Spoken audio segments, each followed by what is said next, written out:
I still get a chill when I remember just how long he was present and the fact that I didn't even realize he wasn't supposed to be there. The hotel was a modest establishment, just 3 stories high with around 40 rooms in total. It wasn't a particularly bustling location.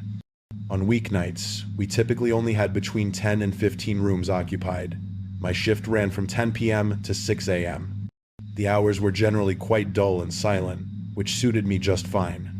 I would simply sit behind the front desk, handle some paperwork, occasionally glance at the security monitors, and sometimes watch videos on my phone if it was completely dead. The lobby was compact, featuring just the reception counter, a few couches arranged to the side with a television, and some vending machines in the corner. Behind the desk was a small office space with a computer, a chair, and a glass window that allowed me to see the lobby while I sat inside.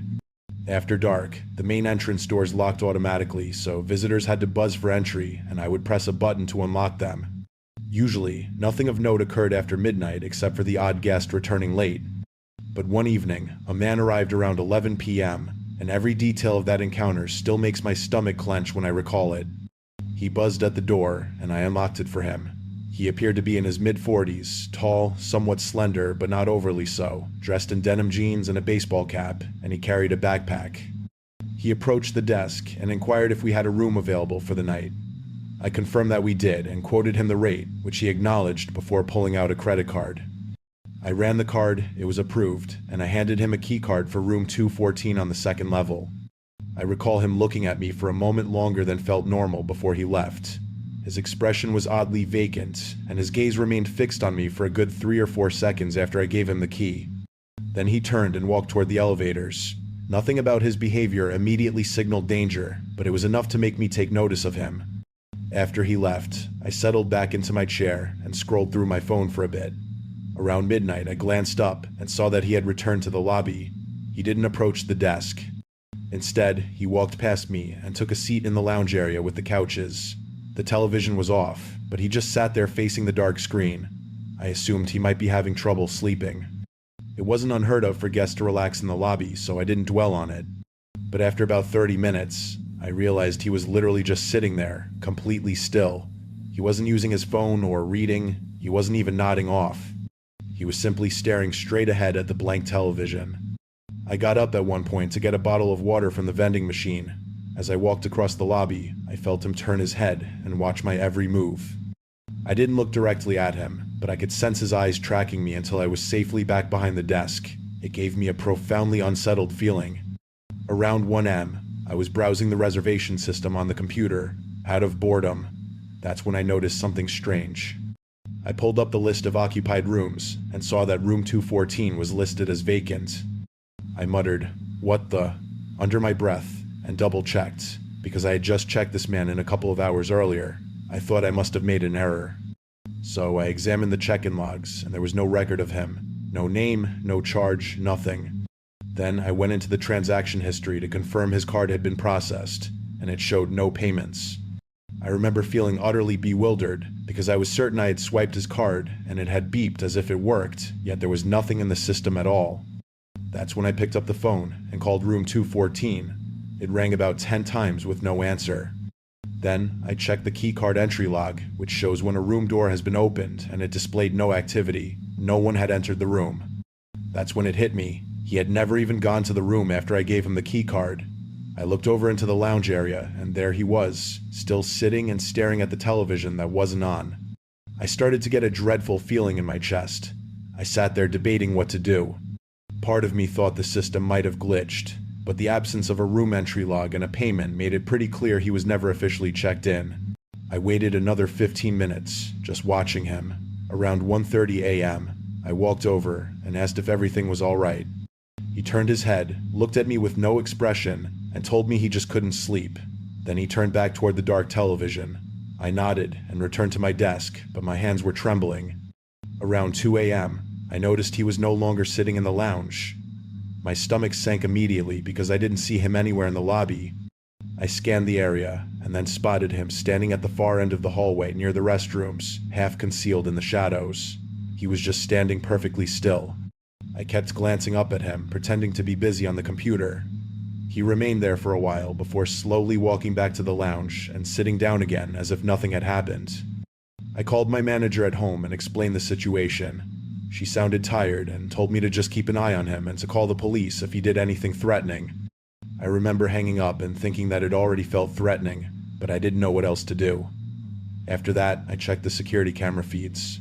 I saw him on the first floor hallway camera. He had walked all the way down the corridor, stopped at the end, stood there for several minutes, and then walked back. Later, he went into the stairwell and stayed inside for about 10 minutes. I had no idea what he was doing in there. Every time I looked up from the computer, he was in a different location near the vending machines, by the elevators. Once, he was just standing in a corner of the lobby where the lighting was poor, and he was always staring. By 3:30 a.m., I couldn't take it anymore, so I called the non-emergency police line and explained that there was a man in the hotel who I didn't believe was a guest. They said they would send an officer. While I was waiting, I noticed he had moved again, this time closer to the desk. He was standing maybe 15 feet away, just watching me. He didn't blink much, and he certainly didn't speak. He just stared, as if he had a compulsion to stare. I pretended to type something on the computer, but I was so frightened I could hardly breathe. Around 3:50 a.m., the door buzzer sounded, and I thought it might be the police, but it was just another guest returning late. I let him in quickly, and the man turned his head and watched the guest walk past. I noticed his eyes followed him all the way across the lobby. That scared me even more because it seemed like he was studying him. A few minutes later, the man vanished again. I checked the cameras and saw him standing outside one of the guest room doors on the first floor. He was literally just standing there. So that's when I called 911. I told them he was outside a guest's room and I didn't know what he was trying to do. They said officers were already on their way. I kept my eyes glued to the camera feed. He just stood at the door for about 3 minutes, then slowly walked back toward the lobby. When he returned, he walked directly up to the desk this time and leaned over the counter. He looked at me and asked if there was any food. His voice was so low, it was disturbing. I told him there were vending machines in the corner. He gave a small, faint smile, then walked away. I just sat there staring at the clock, pleading in my mind for the police to arrive. Finally, around 4:10 a.m., 2 officers showed up. I let them in and pointed right at him. He was back in the lounge, sitting down. They walked over and spoke with him for a few minutes. They asked for his identification and asked him questions I couldn't hear. Then they escorted him out. One of the officers came back and explained that the man wasn't a guest at all. The credit card he had given me was stolen, and he had no luggage or reservation. He had only been pretending to be a guest to gain access to the building. They charged him with trespassing and for the stolen card. After they left, I sat there shaking until my shift ended. Every time I looked at the cameras, I expected to see him again. The part that messed me up the most was realizing he had been inside the hotel for hours, wandering the halls and standing outside guest rooms, watching me from different spots. And he was never even supposed to be there. I have no idea what his intentions were, but I know they weren't good. That was the most terrifying night of my life. Stood near the counter looking at me with a strange sense of recognition. "Hello," I said, forcing a polite tone. Then the man said, "You're always working this late?" I blinked and replied, Yeah, usually." He smiled slightly. Then he said, "I thought so. I've come by a few times. Noticed it's always you here. That unsettled me more than I let on." "Oh, right. Small town," I said. He didn't move. "It's Chloe, isn't it?" I froze. I wasn't wearing a name tag. I was about to ask how he knew when he added, "You have nice handwriting," and he gestured toward the whiteboard where I had written, "Cinnamon coffee is back." Most people dot their I's with circles. You use little slashes. It's very distinctive, deliberate. I didn't respond. He didn't purchase anything.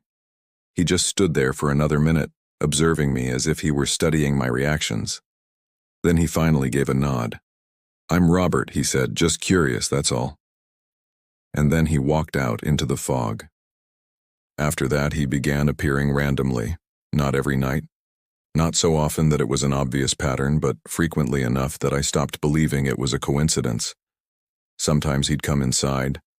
Other times he'd just sit in his car at the edge of the lot with his headlights off. One night I tried to ignore him. He came in, bought a bottle of water, and lingered as usual. "You seem quieter tonight," he remarked. "It's been a long shift," I muttered. He slowly looked around the store as if he were mentally cataloging everything. "It must get lonely. Just you out here in the dark, no one else for miles," he said. "I manage fine," I replied. He leaned on the counter. "Do you ever get scared being a woman alone at night?" His voice wasn't aggressive. That's what made it worse. It was inquisitive, almost neutral, as if he were asking about the forecast. I took a step back and asked, "Do you need anything else?" He tilted his head. "You always keep the door to the back room locked. Smart. I've noticed you check it around 2 a.m. almost every night." My stomach tightened into a knot. I didn't answer. "I'll let you get back to it," he said with a soft, almost regretful smile. "Didn't mean to make you uneasy." Then he walked out once more. After that night, I began walking to my car with my keys poking between my fingers. I kept a tire iron under the counter. I changed the curtains in my apartment, started showering with the bathroom door locked even when I was home alone. There were nights he didn't show up. Sometimes I'd go a full week without seeing him, but it didn't help. It actually made it worse because I never knew when he would reappear. Like the time I returned from my 10-minute break to find a Polaroid sitting on the counter. It was a picture of me refilling the windshield washer fluid bin behind the station.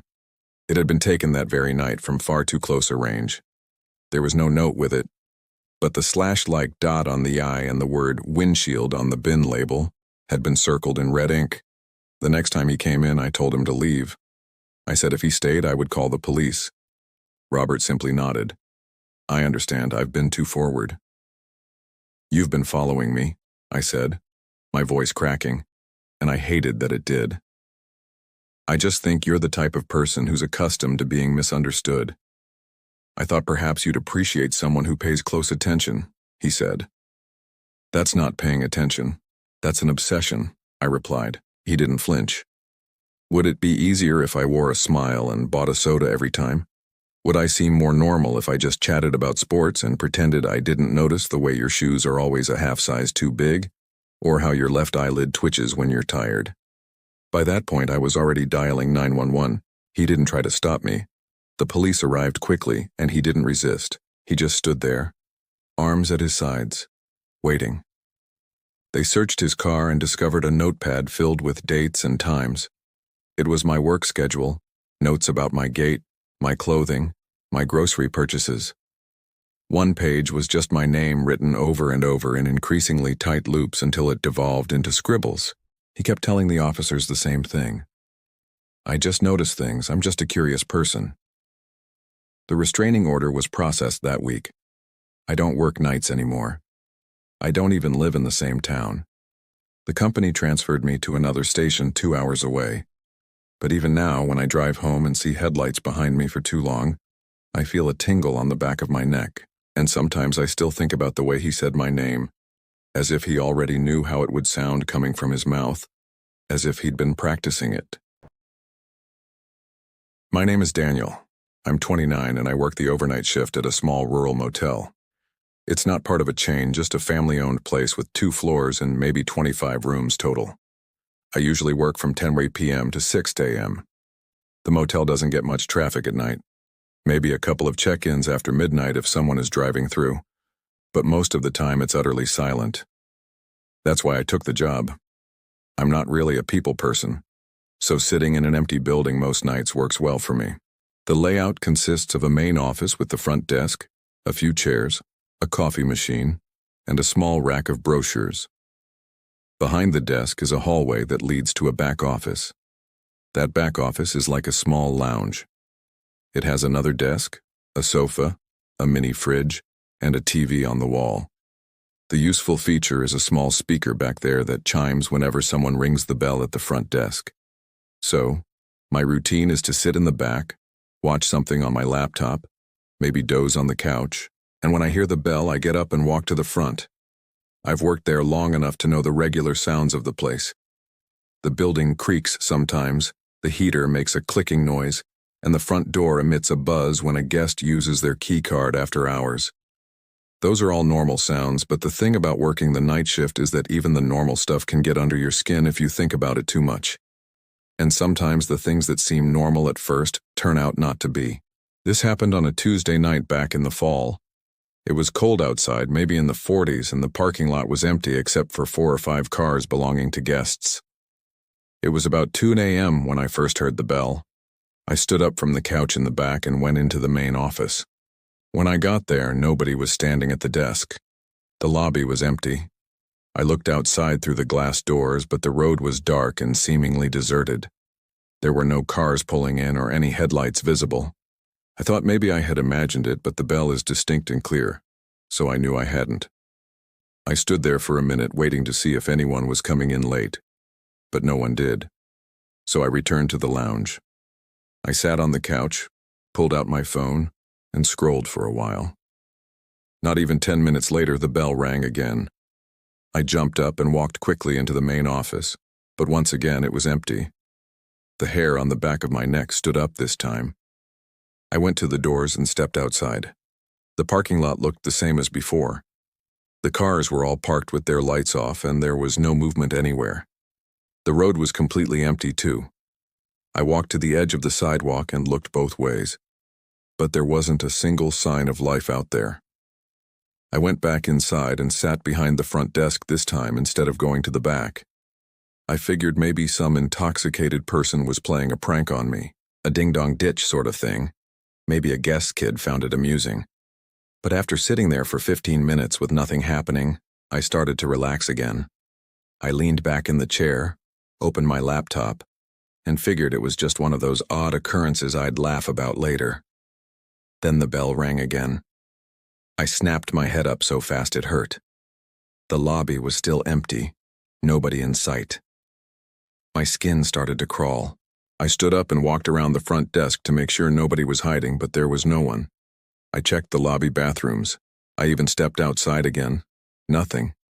I walked the lot a little, shining my phone's flashlight, but it was just dead quiet. I went back inside, and that's when I decided to try something different. Instead of returning to the lounge, I sat down in the chair right behind the front desk. If someone was sneaking around and ringing the bell to mess with me, I wanted to be there to catch them. I turned the lobby lights down a little so the room was dim, and I just sat there listening. It was so quiet that every little sound made me twitch. The clock ticking on the wall sounded louder than usual. The fridge in the back office clicked on and hummed. Every few minutes the building creaked as it settled. I sat there with my arms crossed, staring at the bell on the counter. 15 minutes passed, then 20. My eyes started to get heavy, and I thought maybe the person had given up. I even started to think I had imagined the whole thing. Just as I was letting myself relax and doze off, it happened. The bell rang. Only this time, I saw what was causing it.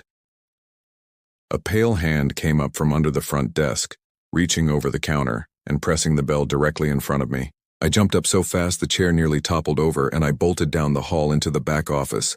I slammed the door and locked it. I stood there in the dark, my heart pounding. My mind raced, trying to comprehend how someone could even be under there. The desk doesn't have much space underneath, but it's enough for someone to crouch if they squeezed in. That meant they had been hiding just a few feet away from me, waiting. I forced myself to look at the security monitors. There were 4 cameras, 1 on the lobby, 1 on the hallway, and 2 on the parking lot. On the lobby feed, I saw the chair had tipped over in my rush. The counter looked empty. Then, in the bottom corner of the frame, I saw movement. A head peeked out from behind the desk. I couldn't make out details, just the outline and the glint of eyes staring straight into the camera. I backed away from the monitor. I couldn't look at it. I grabbed my phone and dialed 911 with shaking hands. I whispered to the dispatcher that someone had broken in and was hiding in the lobby. She told me to stay where I was and that officers were on the way. While I was on the phone, I watched the monitor. The person's head disappeared, and then I saw the individual crawl out from behind the desk on hands and knees. He crawled to the door and then stood up. He was tall and wearing a hoodie with the hood pulled tight, and his posture was hunched over. Then he turned and started walking around the lobby as if he were looking for something. And then he turned and walked out of the camera frame toward the hallway that led to the back office. I pressed my back against the locked door. A moment later, the doorknob rattled. Just once, a very slow rattle, and then nothing. The dispatcher kept asking if I was safe, but I couldn't even answer for a few seconds because my throat felt like it was closing up. After what felt like an eternity, I heard slow footsteps moving away. I rushed back to the monitor. The man was pacing around the lobby again. At one point, he stood in front of the glass doors and just stared outside as if he were waiting for someone. Then he walked over to the brochure rack and started flipping through the papers as if he were sarcastically killing time. Minutes dragged by. Finally, I saw flashing blue and red lights through the parking lot cameras. The cops had pulled up. 2 cars. The man must have seen them too because he suddenly bolted out of the frame. A second later, I heard the front doors open.